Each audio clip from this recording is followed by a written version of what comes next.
G'day guys, I'm Chef Guy Tellon from Bondi Harvest, and today I have partnered with Windy Hills Farm to teach you how to get the most out of your salad and herbs.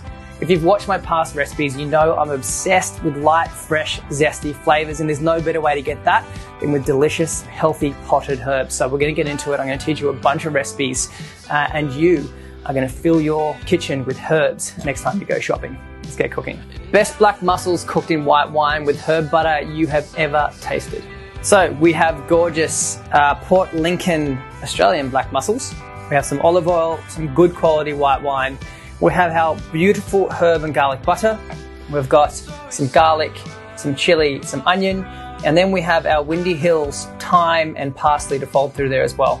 So this mussel dish is full of flavor, full of herbs, full of aromats, and a good hit of white wine. What we need to do is we first need to chop our onions, our garlic, and our chili. We're going to fry that down in some olive oil.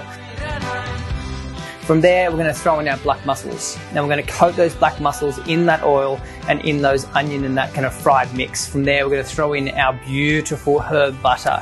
So I think creamy butter, full with herbs. We're then going to top it with some white wine, reduce that down a little bit, and cook our black mussels until they open up. What I love about this dish is these gorgeous Aussie black mussels. When they open up, they release all of that ocean water, that salt water. And then when you hit it with the herbs, that mix of herbaceousness and natural sea salt creates an aromatic explosion of flavor. And you know, fresh herbs really are the key to this dish. You mop it up with some bread and you're in for a winner.